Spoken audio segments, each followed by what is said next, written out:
오늘 하나님의 말씀은 열왕기하 20장 19절로 21절 히스기야 7번째 말씀입니다. 애굽, 이제 우리는 이집트죠. 성경은 애굽이라는데 여기서 노예로 살아가던 이스라엘 백성을 해방시켜 준 신이 여호와예요. 그러니까 이스라엘 백성은 여호와께서 애굽에 내린 10가지 재앙을 눈으로 직접 봤어요. 그리고 온몸으로 다 직접 체험을 한 거죠. 육체를 지닌 우리는 감각기관을 통해서 직접 확인한 이것이 증거가 됩니다. 그러니까 이 당대 이스라엘 백성이 이게 관념이나 이야기가 아니에요. 환상이나 꿈이 아닙니다. 실제로 눈앞에서 벌어지면서 온몸으로 다 체험을 한 거예요. 실제로 일어난 사건이죠. 역사적 사건이란 말이에요. 자꾸 이런 것들을 이제 믿지 않는 사람들이나 자유주의 신학자들은 신화나 전설로 혹은 만들어낸 이야기로 혹은 그랬으면 좋았겠다라고 상상하는 소망의 이야기 뭐 이런 식으로 이제 몰아붙이는 거죠. 근데 이스라엘 백성은 홍해바다를 가르고 자신들의 뒤를 쫓아온 애굽 군대가 홍해바다에 수장되는 사건도 그 온몸의 전율을 느끼면서 두 눈으로 똑똑하게 보았어요. 얼마 전까지 자기들이 걸어서 두 발로 걸어가지고 나온 그 홍해바다에 애국 군대가 뒤쫓아 따라 들어왔는데 자기들은 다 건너왔는데 그들은 전진을 못하고 있다가 양쪽에 벽처럼 세워졌던 바닷물이 그들을 삼켜버려서 한 사람도 살아나지 못했죠. 이로 인해서 역사적 기록을 보면요. 그 이스라엘이 이쪽으로 건너오고 난 다음에 그 뒤쫓아온 애국 군대가 다 수장되는 바람에 그 왕조가 멸망을 합니다. 애굽의 역사는 굉장히 복잡해요. 왕조가 굉장히 많고 그 왕조의 오랜 역사 속에서 그 시기도 굉장히 복잡합니다. 기록을 우리가 보면서 이제 고대 근동 전문으로 그 전공으로 공부하시는 분들에 의해서 우리가 볼 수가 있어요. 근데 이때 그 홍해바다 출애굽의 사건, 여호와께서 하신 말씀이 출애굽기 14장 13절로 14절이에요. 굉장히 유명한 말씀이라서 외울 수 있으면 외워놓으면 좋습니다. 모세가 백성에게 이르되 너희는 두려워하지 말고 가만히 서서 여호와께서 오늘 너희를 행하시는 구원을 보라. 너희를 위하여 행하시는 구원을 보라. 너희가 오늘 본 애굽 사람을 영원히 다시 보지 아니하리라. 죽는다는 거죠. 여호와께서 너희를 위하여 싸우시리니 너희는 가만히 있을지니라. 그러니까 여기서 너희는 가만히 서서 가만히 있으라. 여호와께서 대신 싸운다는 거예요. 그러니까 이 고대 근동 사람들의 믿는 신이 뭐냐면 전사예요, 전사. 그래서 그 자기 신들 전쟁터에 갈 때 자기 신들이 신적 전사가 돼가지고선 앞장서가지고 상대편 정벌하러 가는 대적을 물리친다는 거죠.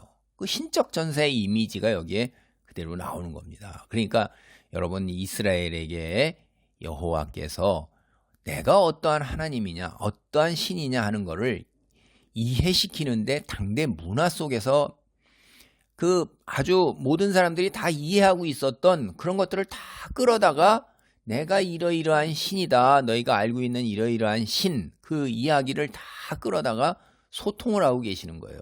그런데 그들과 완전히 다르다. 뭐가 다른가? 한번 봐라. 언제 신이 너희가 주변에 가나안의 근방의 신이나 이집트 신이 이렇게 직접 이렇게 역사하는 거 봤냐? 봐라. 그러니까 너희 손 하나 까딱하지 말고 그냥 가만히 서서 내가 한다. 이런 얘기예요. 그러니까 이게 무슨 이야기냐? 우리가 성경 전체를 다 66권을 알잖아요. 그래서 처음에 창세기야, 그 다음에 요한계시록 앞과 끝을 보면 창조 이야기예요. 뭘 창조하시죠? 하나님의 나라를 이 세상에 창조하시는 이야기입니다. 그러니까 하나님이 하시는 일이 뭐예요? 이 세상, 우리말로 땅에 하나님의 나라를 온전하게 세우는 게 여호와 하나님이 하시는 일이에요. 그러니까 하나님의 백성된 자들 어떻게 해요? 우리는 그냥 가만히 서서 보는 거예요. 하나님께서 하나님 나라를 이 땅에 세워가시는 거지, 내가 하나님의 나라를 이 땅에 세운다? 그렇게 생각했던 사람들이, 독일에서도 신학자들이 있었고 사람들이 있었지만 결국 도덕 윤리적 운동밖에 안 돼요. 그러다 다 사라졌어요. 우리가 도덕 윤리적으로 하나님 나라를 이 땅에 건설하는 거 아니거든요. 그래서 출애굽기 이 구절을 보세요. 여호와께서 일하는 것을 인간은 그저 바라볼 뿐이고, 세상의 하나님 나라는 여호와께서 세우시는 거예요. 우리가 뒤에 이어지는 이야기 후에 이스라엘 백성 이야기를 보면 여호와와 신의 산 언약을 맺고 하나님 나라의 백성으로 살아가도록 소명을 받은 것뿐이에요. 너희가 하나님의 나라를 건설하라는 게 아니에요. 하나님 나라의 백성으로 이 땅에서 살아가라는 거예요. 즉 이스라엘은 제사장 나라의 소명을 받았어요. 열방의 하나님의 살아계심을 드러내는 세상 사람들과 구별된 하나님 나라의 백성으로서의 삶, 그걸 살아내라는 거예요. 그게 소명이었어요. 하나님 나라를 세워라, 너희가 이 땅에. 그런 게 아니에요. 고대 근동 사람들은 다 그렇게 생각했죠. 자기들이 신을 대리해서 이 땅에 신이 원하는 걸 대신 하는 거예요. 대리해서. 그런 거하고 전혀 이것도 다른 거예요. 여호와는 이스라엘 백성은 필요하지 않아요. 근데 고대 근동 사람들은 신들이 사람의 도움을 필요로 한다고 그랬어요. 그래서 사람을 창조했다고 그렇게 생각했어요. 그거 우리 신은, 여호와 신은 완전히 다른 거예요. 내가 너희를 사랑해서 너희들과 교제하고 너희들을 축복하고 너희들에게 은혜를 베풀기 위해서 창조한 거예요. 너무나도 다른 거죠, 근본이. 그러니까 다시 말합니다. 태초에 하나님께서 세상과 인간을 창조하신 거는 하나님의 뜻과 목적이 있는 건데, 그것이 바로 세상에 하나님 나라를 세우시고 인간이 하나님 나라의 백성으로 살아가게, 그 하나님 나라의 백성으로 살아갈 때 왕의 임재가 있고 왕으로부터 베풀어지는 은혜가 있고 왕과 서로 교제하는 축복이 있는 거예요. 그게 놀라운 거죠. 하나님이 사랑이시기 때문에 사람을 사랑해서 이렇게 하신 거예요. 근데 인류의 시조 아담과 하와가 사탄의 거짓 유혹에 넘어가서 하나님 나라의 백성으로 살아가기를 거부한 거예요. 하나님 말씀에 순종하면서 살아가기를 거부하고 하나님으로부터 독립해서 자기 뜻대로 자기 중심으로 살아가는 걸 선택한 거예요. 하나님 대신 자기 힘을 의지해서 자기 욕망대로 살아가고자 하는 거예요. 결과가 굉장히 참담하죠. 아담과 하와는 에덴 동산에서 추방되어서 쫓겨났어요.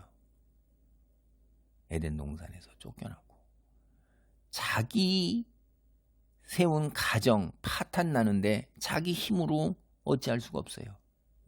아들이 동생 아벨을 죽여요. 살인 사건이에요. 이후로 창세기 이야기를 쭉 읽어보면 인간의 삶은 하나님의 임재하심과 거리가 멀어요. 하나님의 백성이 누릴 수 있는 질서가 확립된 세상, 하나님 보시기에 좋았더라 하는 그런 세상이 아니라, 이게 질서가 파괴되고 혼돈, 욕망 속에서 남을 죽이고 강탈하고 정의와 공의가 사라진 참 힘든 세상이 된 거예요. 약육강식과 적자생존, 약육강식, 이런 정글의 법칙이에요. 그래서 인간이 수단 방법 가리지 않고 자기를 중심으로 해서 자기의 탐욕만을 채우려고 둔 거예요. 인간들은요, 그 사회적 정의와 공의를 확립하려고 법을 만들고 그 다음에 제도를 만들었지만 다 이 자기 중심적 관점에서 자기 이익만을 갖다가 채우기 위한 인간의 탐욕, 이게 끝이 없잖아요.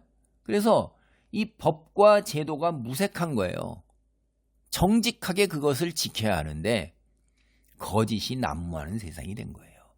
그리고 이 법과 제도 위에 올라서는 소수의 사람들, 자기에게 주어진 그 권력, 다른 사람 위에 올라서서 하나님의 형상을 따라서 모든 사람이 다 창조되어 평등하고 모든 사람이 다 존중받아야 되는 귀한 생명, 하나님의 형상을 따랐기 때문에. 그게 아니라 인간을 수단과 방법과 물질로만 생각하는 영혼이 없는 존재예요.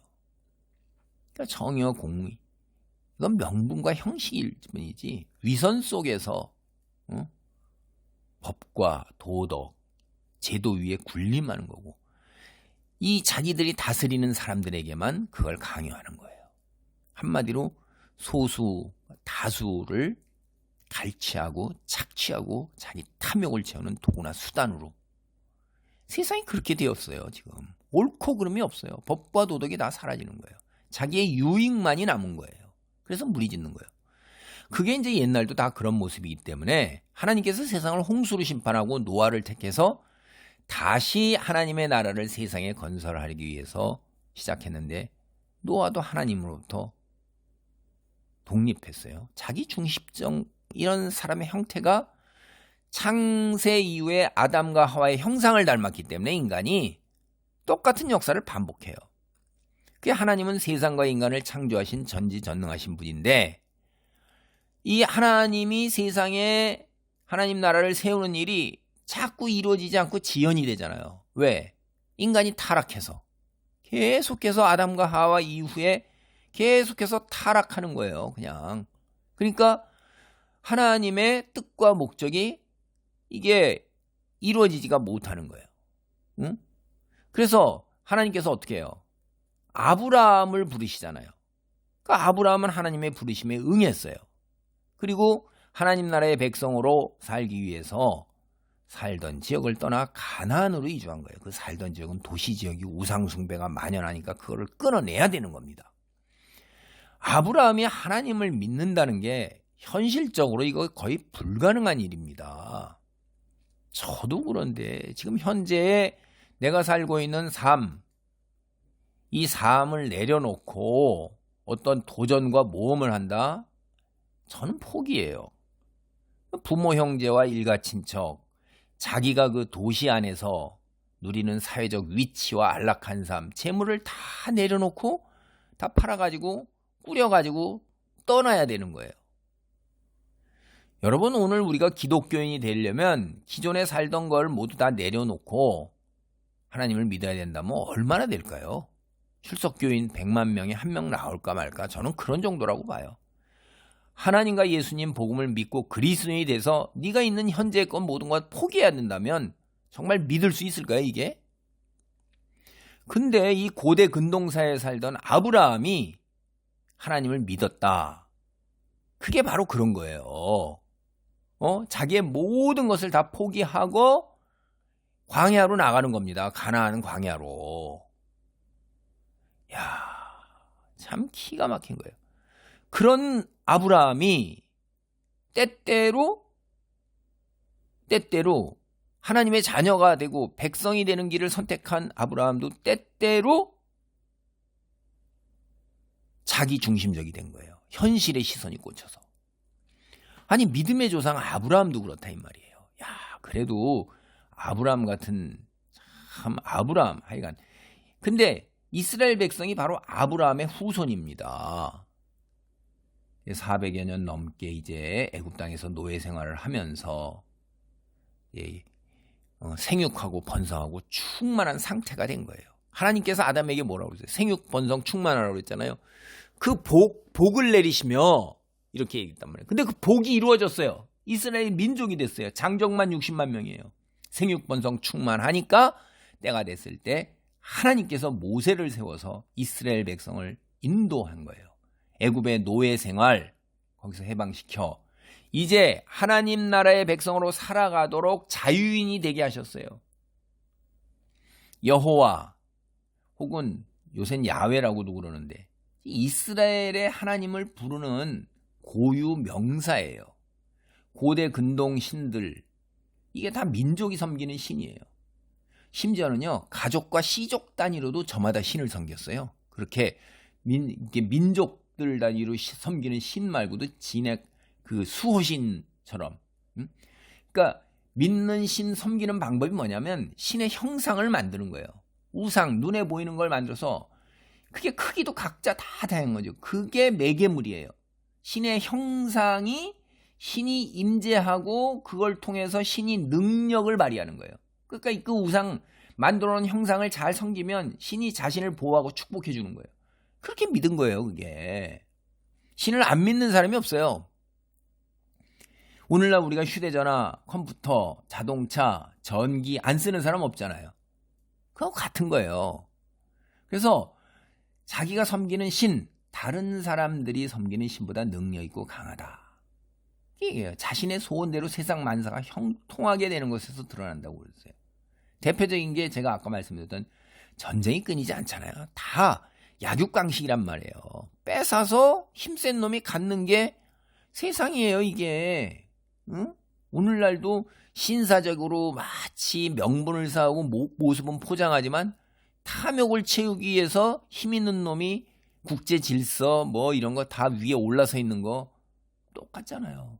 전쟁이 그냥 고대 세계에서는 아예 눈에 보인단 말이에요. 대놓고 그러는 거예요. 힘세면 그냥 칼 들고서 옆에 민족 쳐서 그냥 채우면 신이 나를 축복했다 이러는 거예요. 그 신이 폭력을 사용해서 신의 나라를 확장해 나가는 거예요. 자기가 그 대리인이에요. 왕이 신의 형상이고. 그래서 전쟁에서 승리하면 그쪽 적국이 섬기는 신, 우상 뒤에다가 들들들들 끌고 왔어요. 그리고 자기 신전에다가 가져다 놓는 거예요. 창고에다. 발 아래 무릎 꿇히는 겁니다.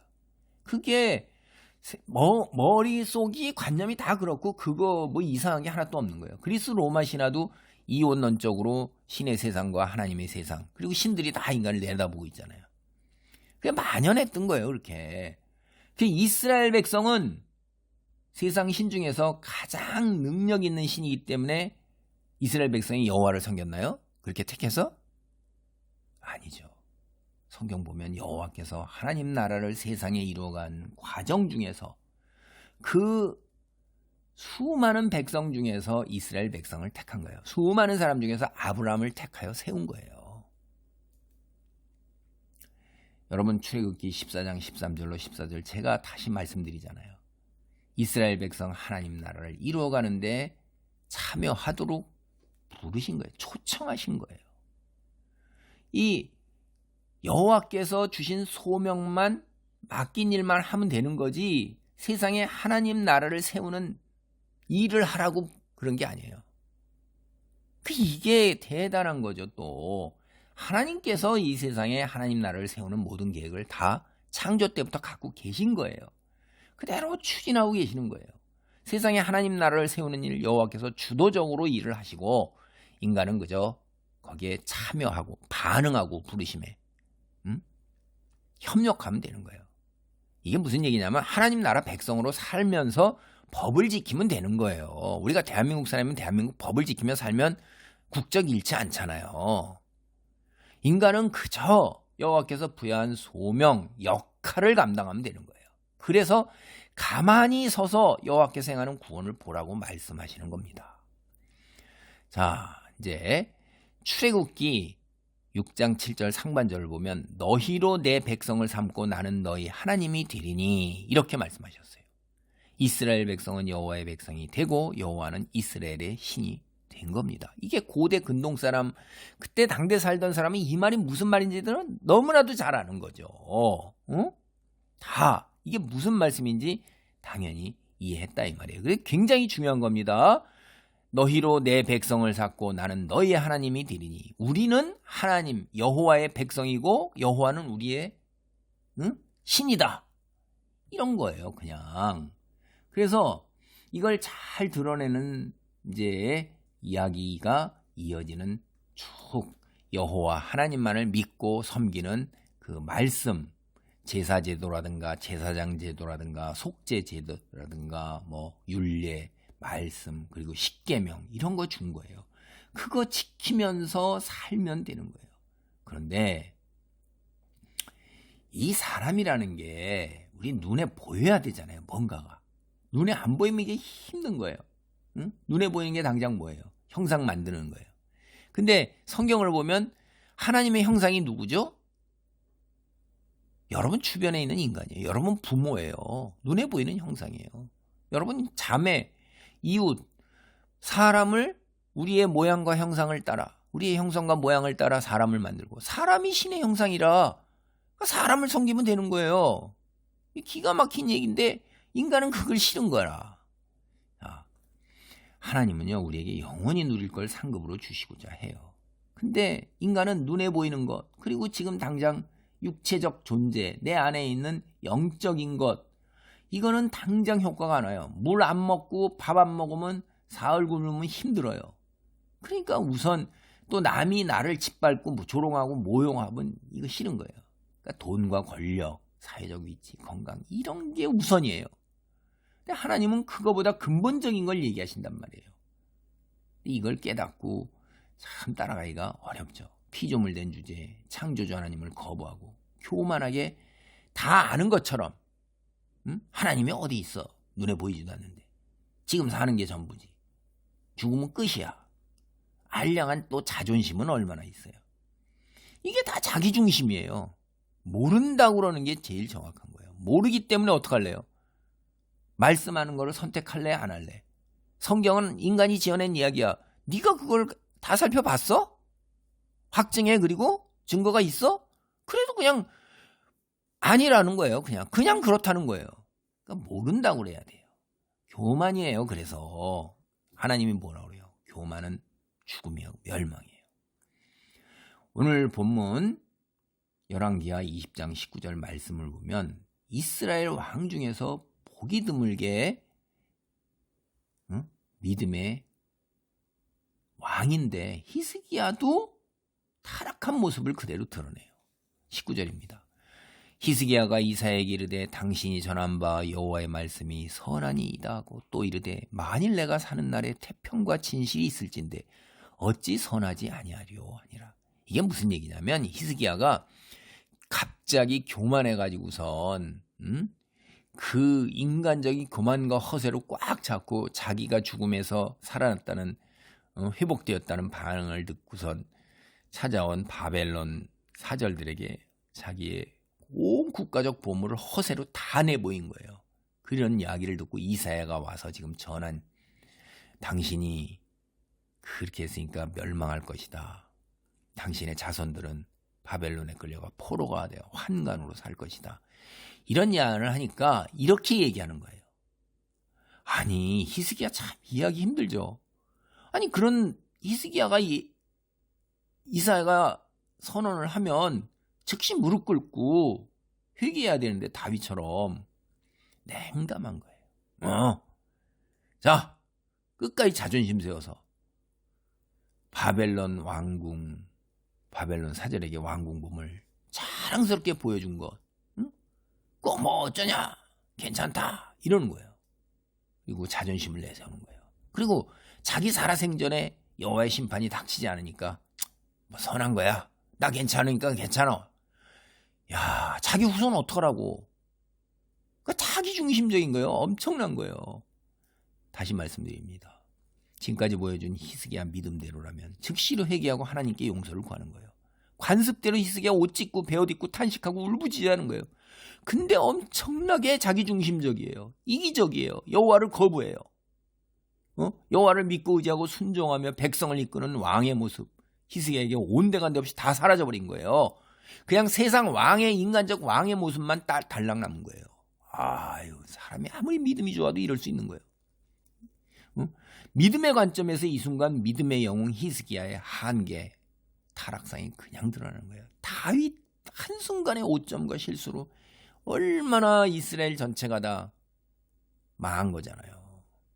하나님 나라를 이스라엘을 통해서 세워가려는 하나님 계획이 한순간의 실수 이런 걸로 다 좌절된 겁니다. 다윗의 실수, 히스기야의 실수로 또 이스라엘이 멸망.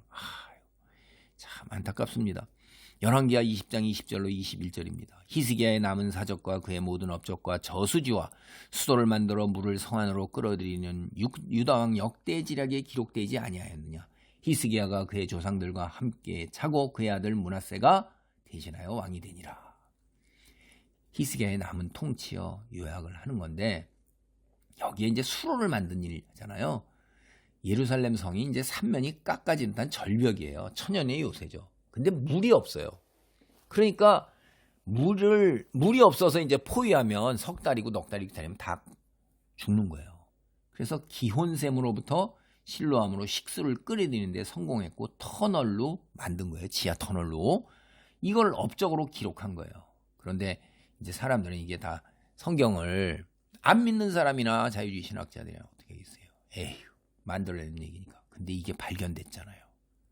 그러니까 성경의 이야기는 역사적 사실이에요. 그래도 뭐 그 사람들은 이미 마음이 어두워져 있기 때문에 이런 걸 믿지도 않아요. 자, 열왕기 썩어 빠진 이스라엘 왕들이 나라를 좀 먹으면서 나라의 비극적 운명을 결정지었다고 하는 거예요. 믿음의 영웅마저 세상 왕의 정황을 보이는데 우리가 이렇게 얘기할 수 있어요? 역사에서 만약, 이 말 참 의미 없어요. 근데 한 번쯤 생각해 보는 수 있어요. 만약 하나님을 거부하고 세상을 선택했던 이 악한 왕들이 나라를 멸망으로 내몰았는데 하나님을 선택하는 믿음의 왕이 오면 남유다가 멸망하지 않을 수 있을까? 지금 히스기야의 이야기를 보면 불가능하다는 거예요. 믿음의 영웅 히스기야 이스라엘 역사에서 아주 빛나는 훌륭한 왕이에요. 다윗 이후로 가장 뛰어났다고 얘기할 수 있어요.